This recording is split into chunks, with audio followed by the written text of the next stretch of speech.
Hello everyone, we're checking in on the 60-day challenge. So I have a lot of good information for you today.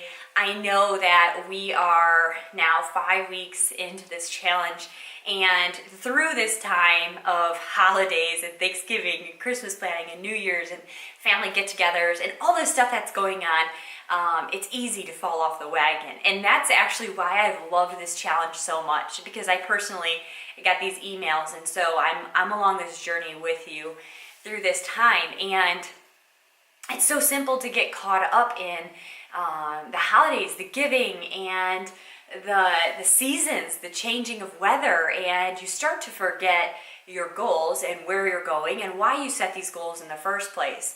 As I made this challenge, I wanted it to grow in difficulty, and I wanted you to have time to really set into a routine and see that you can do this. See that you do have the strength mentally to overcome anything that you're ever put up to.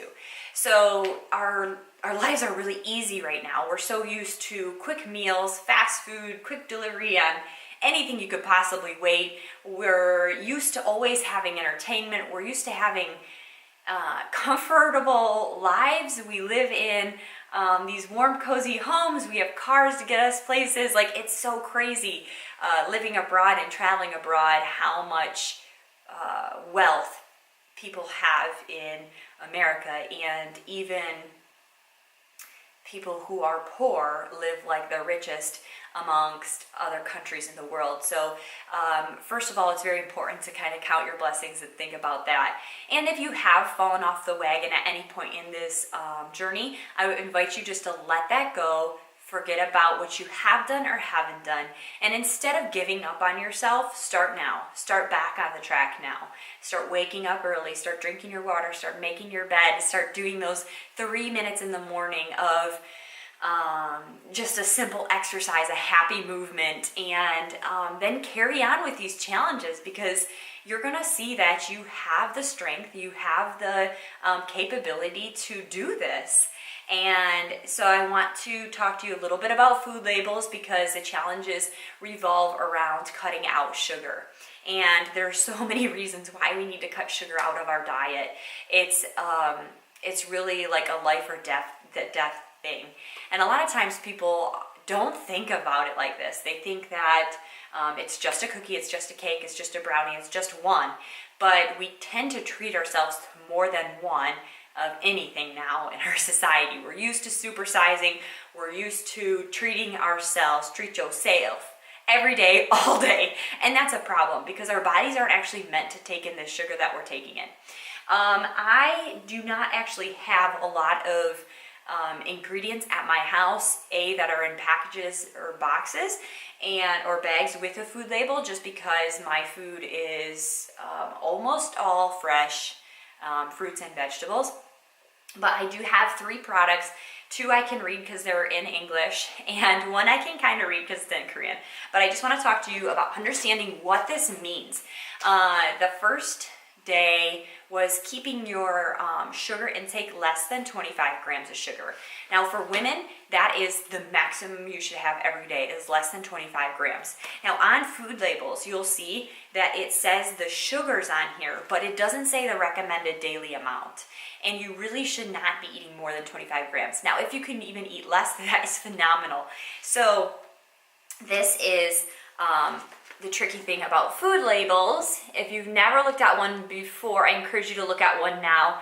At the top here, it says servings for 1/2 cup dry. So if you've never done this before, it's okay. It's kind of confusing because we're so used to just seeing 150 calories, we don't realize that there's an amount that's associated with that. So for every 1/2 cup of dry oatmeal I get 0.5 grams of saturated fat, no problem. Trans fat, 0, no problem. Don't ever eat trans fats. Polyunsaturated, monounsaturated fats are great. Go ahead and eat them. You need them. They are part of your essential fatty acids that we need to take for our body to function. Cholesterol, 0, sodium, 0, carbohydrate, okay, 20 grams. Fibers, wonderful, helps digestion. And then if you carry on, we see sugar. And in 1/2 cup of dry oats, there is 1 gram of sugar. So if I had 1 cup of dry oats, and I add the water, of course, then that would be 2 grams of sugar. Okay, so sugar is snuck into breads, it is snuck into oatmeals, it is snuck into yogurt. Oh my gosh, yogurts are crazy. It's added into so many things: condiments, sauces, salad dressings, juices, and soda. If you can completely eliminate sugar from your drinks, you would be doing yourself a huge, huge favor. So that's how you're gonna read these food labels. Let me see, I have actually brown sugar here and Danbekji. Let me see where sugar is. Yeah, so I don't know my ingredients that well in Korean. So it's dangra, not dangru. 100 grams. Yeah, so anyways, this is why it's really helpful for me to stay away from packaged things in this country, because I just don't know this very well. It's not what I study every day, which I should be. Oh my gosh. So anyways, brown sugar is what I have here, and I just really don't try to take this in. So that's it, food label. Sorry, that wasn't really helpful. Here I have steel cut oats. For a 1/2 cup dry oats, I have sugar, 0 sugar. Now they don't have to include, if it's less than 0.5 grams of sugar, they don't have to include it on their label. So it doesn't mean that it's completely absent. It just means that it's not enough that they don't have to list it. So if something says that there's 9 grams of sugar in a serving, for example, what was 9 grams of sugar? I know that Greek yogurts which are like plain Greek yogurts, is about 6 grams in a serving of yogurt.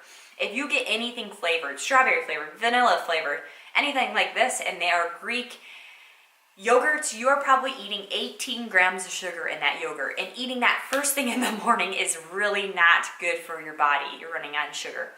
Also be aware that eating high fructose corn syrup is a definite no-no. Your body takes high fructose corn syrup and it breaks it down in the liver.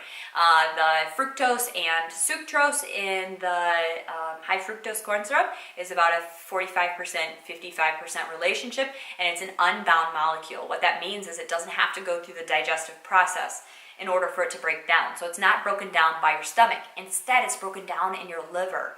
And a lot of people in America, I don't mean to laugh, but like 12 million people have fatty liver disease, and it's non-alcoholic fatty liver disease. It's not from alcohol. We have 6 million kids it's affecting, and it's due to sugar because our body processes it through the liver.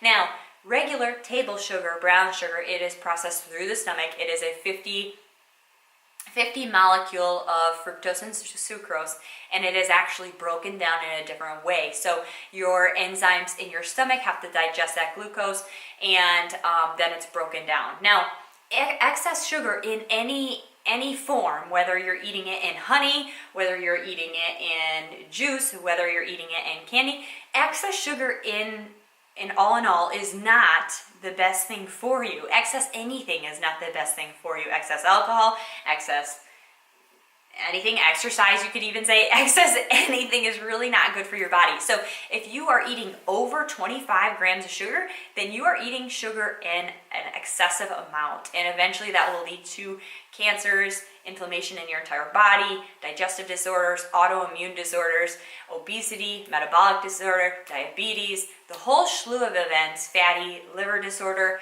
There are so many processes that this affects, and we just need to become more aware of it. So just talking about it, I get so revved up. So check your food labels is all I'm saying. If you are eating something that is coming from a tree or a plant, example, if you're eating grapes or apples or oranges, those sugars are actually naturally coming from the world, and so it's nature's blessing. You get to have some fructose, and it's naturally occurring, so it's not tampered with. And so it contains fiber, which helps your digestion, and it's actually a prebiotic too and great for your digestive health. So I welcome you to still eat fruit. You don't have to cut it all the way out of your diet, but if you are drinking juice and pretending like it's fruit, it's not. It's not the same. So stop drinking juice and instead just eat the fruit and enjoy the sweetness from this. Another thing, as you cut out sugar from your diet, you're gonna notice that you have a better taste of things, because sugar kind of coats our mouth, and so you don't actually taste natural sweetness in fruits and vegetables. Like carrots are actually really sweet when you cut out sugar from your daily meals.